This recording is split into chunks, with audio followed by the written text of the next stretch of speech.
ጤና ይስጥልኝ ውድ የተከበራችሁ ቤተሰቦቼ ሁላችሁንም ሰላም ብያለሁ። በያላችሁበት ሰላማችሁ ይብዛ እያልኩ ዛሬ በአዲስ ቪዲዮ መጥቻለሁ። እንግዲህ ሰንበት ብያለሁ ከጠፋሁ ማለት ነው። እንግዲህ ጠፋሁበት የራሴ የሆነ ምክንያት አለው። ለማንኛውም ዛሬ መጥቻለሁ። እንግዲህ ላይክ እና ሰብስክራይብ በማድረግ አብራችሁኝ ሆኑ። እንግዲህ እስከዛሬም አብራችሁኝ የነበራችሁ ከልብ ነው የማመሰግነው። አዲስም የምትመጡ ካላችሁ እንኳን ደህና መጣችሁ ወደ እኔ ቻናል ብያለሁ ማለት ነው። እንግዲህ ብዙ አይነት ነገሮች አሉ። ከነገሮች ሁሉ ደግሞ እኛ ሁላችንም በየአረብ ሀገር የምንኖር እህቶቼ እኔም አንዷ ስለነበርኩኝ ማለት ነው። እንግዲህ ኢትዮጵያ ከገባ በኋላ የተወሰኑ ነገሮችን ለመስራት ሞክሬ ነበረ። ግን ደግሞ ያው አንዳንዴ ደግሞ በሚያጋጥመን ነገሮች መጥፋትም አለ። በዛም መሀል ጠፍቼ ነበር። አሁን ደግሞ መጥቻለሁ እና የአብዛኛው ሰው ጥያቄ ኢትዮጵያ ለመግባት ፍርሃት አለ። ፍርሃቱ ደግሞ ያው ምን አድርጌ ምን ሰርቼ እንደምን አድርጌ ገፋዋለሁ፣ ኑሮ ተወዷል ምናምን ነገሮች ናቸው።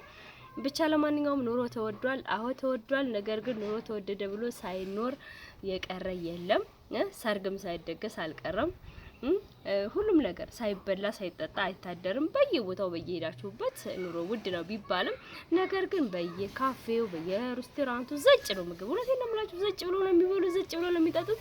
በጣም ትገረማላችሁና ውጪ ያለ ሰው ደግሞ በጣም ኑሮን ይፈራል። በዛም ደግሞ ታላችሁ አረብ ሀገር ስንኖር አስቤዛ እንገዛም ምንኖረው ወይም ደግሞ ምንሰራው የቀረበልንን ነገር ስለሆነ ብዙ ያን ያህል ሀሳብ አይገባንም።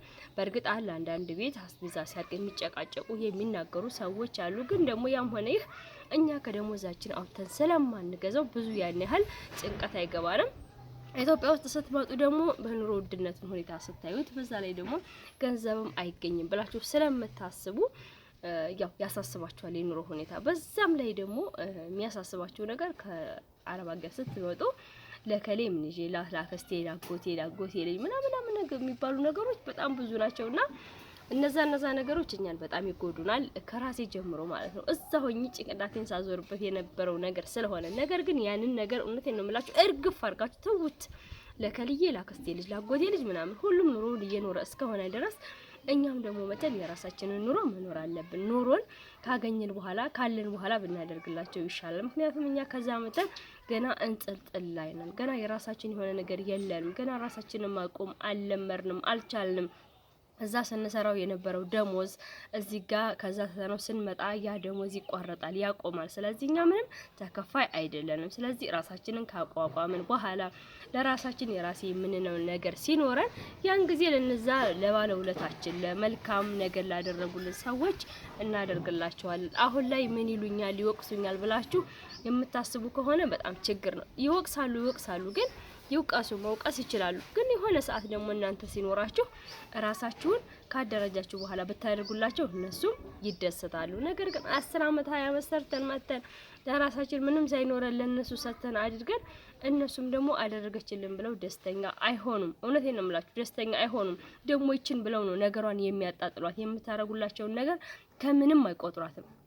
ስለዚህ አብራችሁ እየኖራችሁ ባላችሁበት ሰዓት ትንሽ ነገር ሌላው አይደለም፣ እውነቴን ነው። ትልቅ ነገር ስላደረጋችሁ ሳይሆን አብራችሁ የኖራችሁ መኖር ከጀመራችሁ በኋላ ላክስታችሁ ላጎታችሁ ልጅ ምናምን ቡና ወይ ስኳር ከገዘላችሁ ሁላቸው በጣም ይደሰታሉ።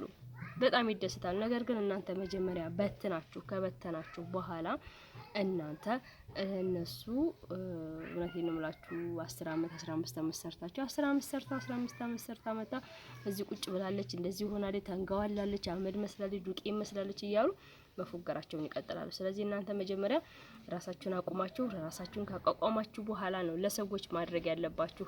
እኔ እንደዛ ብዬ ነው የማስበው። ሰዎች ምን ይሉኛል ብላችሁ ለራሳችሁ አታስቡ። ሰዎች ማለታቸውን አይተውም። ብታረጉላቸውም ባታረጉላቸውም ይላሉ፣ ያወራሉ። ስለዚህ ኢግኖር አድርጋችሁ ራሳችሁን ብቻ ማዘጋጀት ነው ያለባችሁ። ለራሳችሁ እንዴት መኖር እንዳለባችሁ ማሰብ ነው ያለባችሁ። እውነቴን ነው የምላችሁ። እናንተ የምትኖሩትን ህይወት እነሱ እየኖሩት ነው። እኛ አረብ ሀገር ሄደን የምንኖረው ህይወትና እነሱ የሚኖሩት በጣም ይለያያል። ዘጭ ብለው ነው የሚኖሩት። ምንም ሀሳብ የለም። በጣም ብዙ ልጆች እንደው ምን ይዤ ልምጣ፣ ጨነቀኝ፣ ጠበበኝ። ይሄንን አትበሉ፣ አትጨነቁ፣ አትጠበቁ። እኔ ራሴ ያን ጊዜ እዛ ቦታ ሆኜ የተጨነኩት የተጠበቅኩት ዛሬ እየቆጨኝ ነው። ምክንያቱም ዘጭ ብለው እየኖሩ ያሉት ማህበራዊ ህይወት እንደነፈ ነው። በቃ እንዴ ለምንድን ነው እኛ የምናስበው? የእውነቴን ነው የምላችሁ። እድሜያችንን፣ ጊዜያችንን፣ ጉልበታችንን፣ ሁሉን ነገራችንን አባክነን በዛ ላይ የምንጨነቀው ጭንቀት ይሄ ነው የሚባል አይደለም። ሀገር ቤትም ደግሞ አትምጡ የሚሉ ሰዎች እኔ አልደግፍም። ሀገር ቤት መምጣት የፈለጋችሁ ኑ። ሰው እንደኖረ ይኖራል፣ ሳይበላ አይታደርም። ያው ነው። እውነቴን ነው የምላችሁ። ትንሽ የቤት ኪራይ ያለበት ቀለብ እንትን የሚያስቤዛ የሚያደርግ ሰው ሊከብደው ይችላል እንጂ እሱ ከሰራችሁ ታገኛላችሁ። ምክንያቱም ገንዘብ ያገኛሉ፣ ወጪውን በዛው ልክ ነው። ያው እዛው ሞላ እዛው ፈላ ነው። ስለዚህ ህይወት ትኖራለች። አረብ ሀገር ደግሞ ስንኖር በጣም ብዙ ጫና አለብን።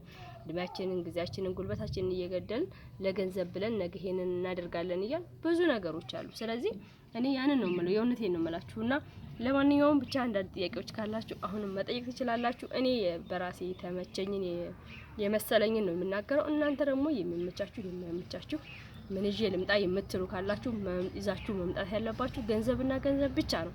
እዚህ ሀገር ላይ የሌለ ነገር የለም። ሁሉም ዘጭ ነው ያለው። ብቻ ገንዘብ ቤትም ቦታ በሄዳችሁበት ቦታ የሚያስፈልገው ገንዘብ እስከሆነ ድረስ ገንዘብ ብቻ ይዛችሁ ኑ። ራሴን አኖራለሁ ብላችሁ ለራሳችሁ ቃል ገብታችሁ ለከሌ ለከልዬ ላጎትዬ ላክስትዬ ምናምን የሚለውን ነገር ኢግኖር ሲኖራችሁ ታረጉላችኋላችሁ። ካሌላችሁ የላችሁ። ነገ ብትወርቁ እነሱ አያነሷችሁ። የእውነቴን ነው። ራሳችሁ ነው ራሳችሁን የሚያነሳው። ብትታመሙ የሚያነሳችሁ ገንዘባችሁ ነው። ሰው እንኳን የሚመጣላችሁ በኋላ ነው። የእውነቴን ነው የምላችሁ። ስለ ገንዘብ ጉዳይ በጣም ብዙ ነግራችኋለሁ። ገንዘብ በጣም እንደሚያስፈልጋችሁ የእውነቴን። ኢቭን ለጤናችሁ ገንዘብ ያስፈልጋችኋል። ገንዘብ ከሌላችሁ አንድ ሐኪም ቤት ገብታችሁ ምንም አይነት ነገር ማድረግ አትችሉም። በአንድ ቀን ብቻ ባልቦላ 80-100 ሺህ ብር ትጠይቃላችሁ። ስለዚህ ገንዘባችሁን ያዙ። ያክስት ያጎት ልጅ በኋላ ይደርሳሉ ነው የምለው እኔ በበኩሌ ማለት ነው።